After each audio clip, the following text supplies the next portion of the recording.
Irudikatu berriz hasten. Irudikatu herria martxan, herria bidea egiten. Guztiak dirudi ezinezko, egiten duzun arte.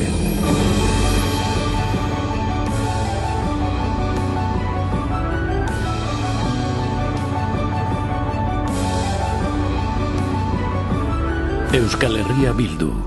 Posible egiteko prest. Hau da unea, baina aukerak izango dira, eta bi aukera bakarrik ikusten ditut datozen hauteskundeetarako. Betikoarekin jarraitzea, errenka, kojoka, Europan gero eta atzerago, edo norabidea aldatu eta aurrera egitea.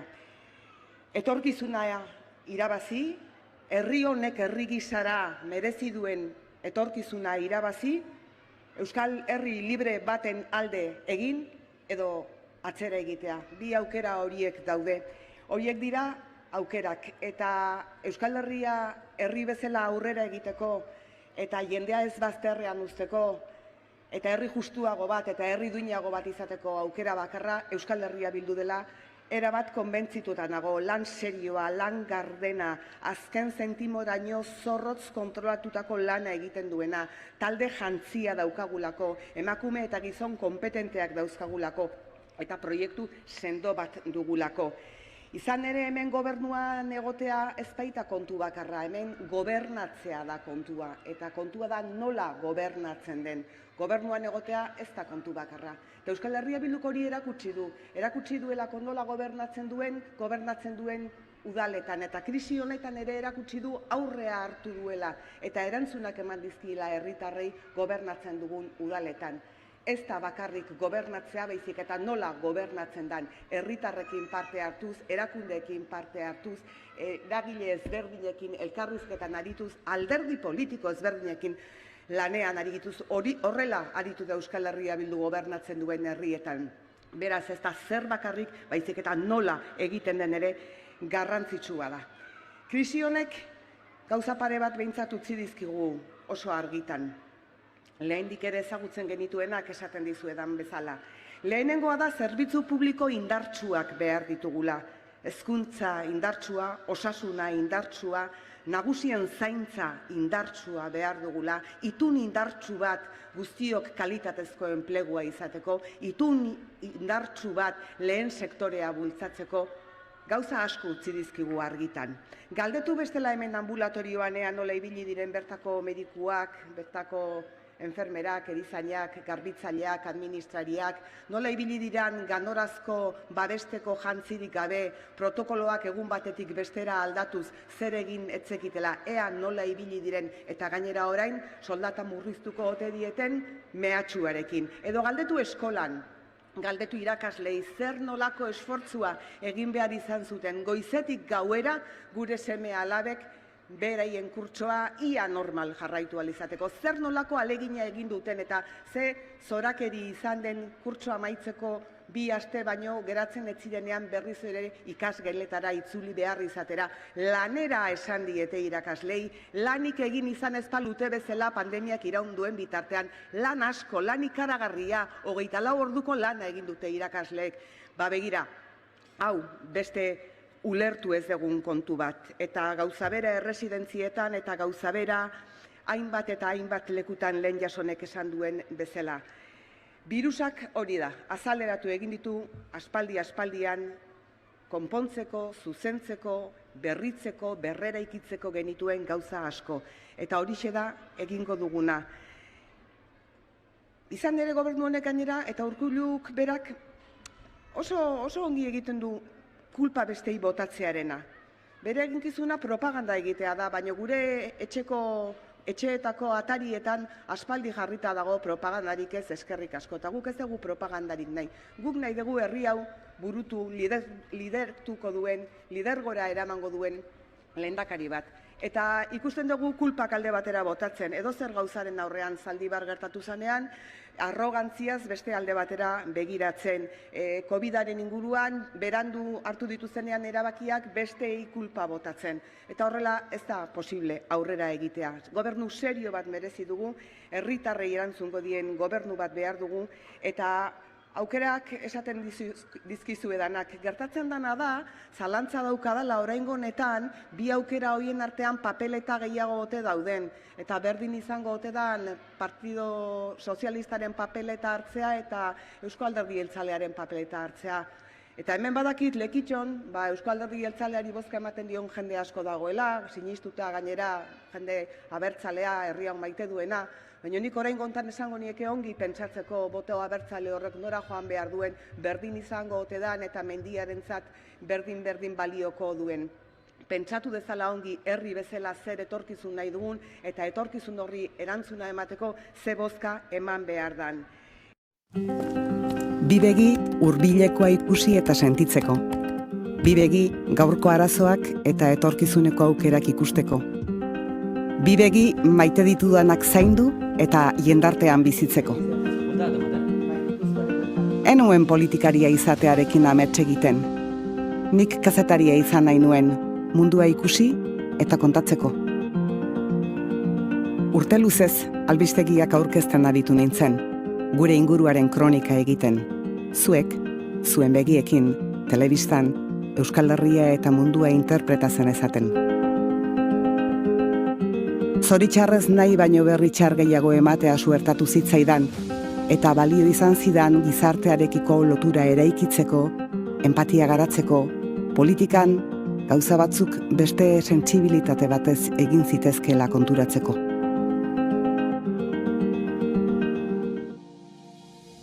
Orain, ez ditut albisteak kontatzen. Uztailaren 12tik aurrera politika egiten jarraituko dut. Modu eraikitzailean eta soluzioak eskainiz, Euskal Herria Bilduren eskutik garai zail hauetan berri onak jaso ditzazuen.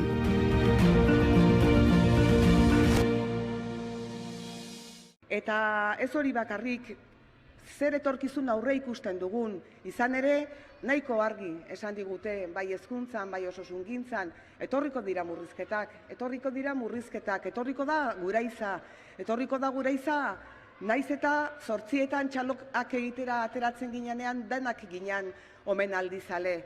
Baina guk txalo bakoitzeko konpromisu bat hartu genuen herri honekin, herri honetako irakasleekin, herri honetako sanitarioekin, guztiekin txalo bakoitzeko konpromisu bat murrizketarik ez egiteko. Ta hor dago nire konpromisoa, murrizketarik ez eta hobetu ditzagun hezkuntza, osasungintza eta zaintza. Herri baten demokrazia maila horretan ere nabaritzen delako. Egin dezagun hor borroka.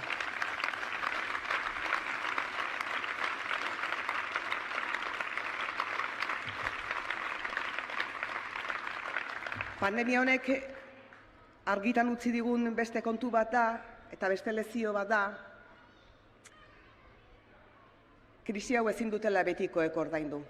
Krisi hau ordaintzeko beste modu batzuk badaudela. Krisi hau denon artean ordaindu behar dugula, baina denon artean esaten dugunean dela, gehien dutenek gehiago ordaindu beharko dutela. Ezagutzen dugula aurreko krisietatik jasotako lezioa, eta krisi hau ezin dutela betikoek ordaindu. Euskal Herria Bilduk ez du utziko krisi hau betikoak ordaindu dezaten. Gehien duenak, gehien ordaindu behar du, horrela tokatzen zaiolako. Azken urtetan diru asko irabazi dutelako hemen pertsona batzuk, eta ongi etorria egindako lanagatik edo egindako inbertsioagatik, baino krisi batetik ateratzeko eta herri bat berdintasunean hazteko garrantzitsua da guztiok berdin ordaintzea, oso garrantzitsua da. Eta krisi honetatik atera dugun beste irakaspen bat da, guretzako denbora luzean ikustezinak izan dira hainbat pertsona ikusi egin ditugula. Horregatik diot orain dela emakumeen momentua, apalbetetzaileen momentua, txoferren momentua, garbitzaileen momentua, irakasleen momentua, medikuen momentua, batzutan ikusi ere ez genituen egiten hor zeuden, orain da horien guztien momentua eta gure txaloak beraientzako konpromiso zintzo izatea.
konpromisoen artean herri justuago bat antolatzea da.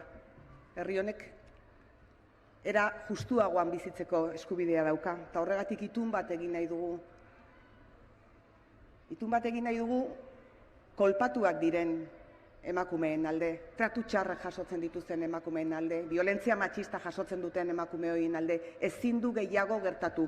Euskal Herria Bildutik tolerantzia zero daukagu violentzia matxistarekin, tolerantzia zero, eta denon artean eraiki behar dugu zero tolerantzia hori eduki argi.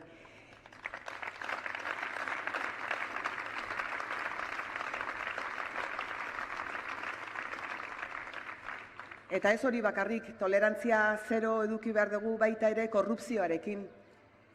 De Miguel kasua, Alonsotegi kasua.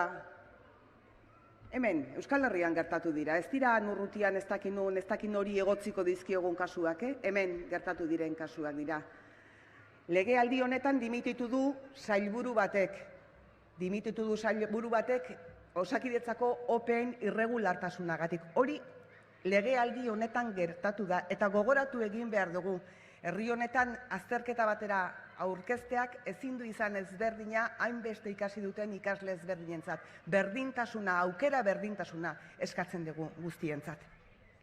Eta herri justu batean zer gauza gehiago. Atzo Donostian Galeko biktimekin eta tortura jasandako hainbat emakumerekin egoteko aukera izan nuen. Egia esan behar baldin badizuet oso juntadizo aberasgarria izan zen, aberasgarria esango dut. Naiz eta une batzutan unkitu egin ginen, eta une batzutan ikusi nuen bere zauriak zabalik zeudela. Baina erabaki genuen ez etxitzea, ez dugula etxiko eta borrokan jarraituko dugula, eta Euskal Herria Bilduk eskua luzatu zien borroka hortan jarraitzeko. Estatuaren impunitatearen aurrean, estatuaren terrorismoaren aurrean, inolako babesik ez dutela jaso errepikatu ziguten, berriro ere horrela errepikatu ziguten. Eta guk erantzun genien, guk biktima guztientzako eskatzen dugula aitortza eta erreparazioa, eta beraiekin borroka egiten jarraituko dugula. Eta hemen, nola ez aipatu Santi Bruar, noski. Bere alaba ikusi dut, muixu virtual bat eman diot, eta beste bat igortzen diot hemendik, ongi dakizuelako zein den herri honek jasan duen mina zentzu horretan. Eta nola ez gogoratu era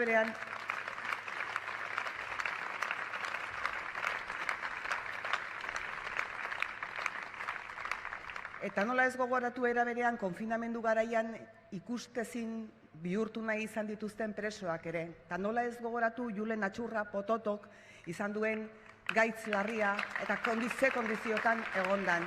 Horregatik beretzako txalo bat, Julen, Lier, etxean nahi ditugu. Euskal preso guztiak etxean nahi ditugu eta etxera ekarriko ditugu.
Kortaberria, Olaeta, Mikel.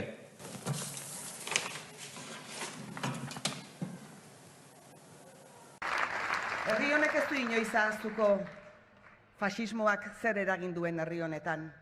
Ez ditugu inoiz ahaztuko faxismoaren aurka borrokatu zirenak. Fasismoari eman dezaiokegun leziorik onena, 0 legebiltzarkide izatea da, 0 legebiltzarkide. Baina herri honetan ere ez gaude fasismoaren gorakadatik erabat salbu. Eta gainera ikusiko ditugu, atzo ikusi genituen bezala gezurretan, eta ikusiko ditugu herriz herri probokatzen. Ez gaude salbu. Horregatik harritu egiten gaitu kasu batzuetan Urkulluk antifasismoaren eta fasismoaren artean mantentzen duen ekidistantzia hori. Ezin dugu pentsatu ekidistante izan daitekeenik fasismoarekin. Fasismoarekin egin behar da beti borrokatu. Beti borrokatu.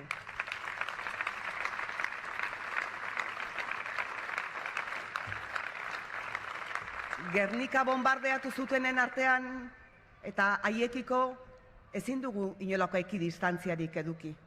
Inolako ekidistantziarik ezin dugu eduki. Herritar guztia kendu zigutenen aurrean ezin dugu ekidistantziarik eduki. Hizkuntza debekatu zigutenen aurrean, hezkuntza debekatu zigutenen aurrean ezin dugu ekidistantziarik eduki. Baina jarraituko dugu zutik, jarraituko dugu ez etxitzen eta jarraituko dugu esaten fasismoaren aurka pausu bat ere ez dugula atzera emango. La mejor respuesta que se puede dar al fascismo es dejarles en el casillero 0, en el 0 patatero. Y tampoco estamos a salvo en este país del auge del fascismo, no podemos despistarnos.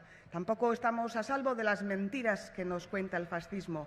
Y por eso no deja de sorprendernos la equidistancia de Urkullu entre el fascismo y el antifascismo. Hay cosas que debemos tener claras y las tenemos que tener claras como país, las tenemos que tener claras como país. Ante quienes bombardearon Guernica, ante quienes mataron miles de civiles en Guernica, no vale la tolerancia.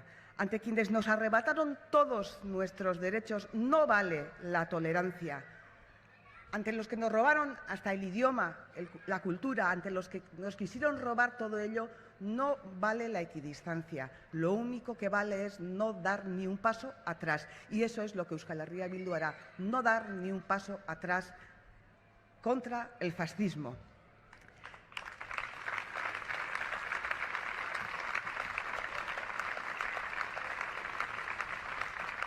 Azkeneko konpromiso bat kontatu nahi dizuet, gure buruaren jabe izan behar dugu nahi eta nahi ez. Aurreko konpromiso guztiak betetzeko, hezkuntza, osasuna, zaintza, ongi bete ahal izateko, geure buruaren jabe izan behar dugulako. Jendea zaintzeko geure buruaren jabe izan behar dugulako. Ez dagoelako beste erremediorik. Geure burua gobernatzeko gai ezparin bagera, ikusiko dugu krisi honetan ikusi dugun bezala estatuaren aldetik berriz ere berzentralizatzea izatea eta beti ere gure eskubideak kentzea. Horren aurrean ezin dugu mutu gelditu. Legealdi honetan egin dugu akordio bat, baina Euzko Alderdi Jeltzaleak kajoian sartzea erabaki du. Kajoian sartzea erabaki du. Beraiek hitz eman zuten herri honi galdetu egingo zitzaiola, baino ahaztu egin zaie. Euskal Herria Bilduk hitza ematen dizue, eta Euskal Herria Bildu, eta ni lehendakariak bagera, herri honi galdetuko zaio bere buruaz eta bere etorkizunaz zer nahi duen, eta herritarrak zuek izango zarete hori erabakiko duzuenak. Gure aldarrikapena independentziaren aldekoa izango da. Euskal Errepublika independente baten aldekoa, baina errespetatuko dugu herri honek esaten duena. Dudarik ez izan. Euskal Herria maite dugulako, libre izan nahi dugulako, lanean jarraituko dugu.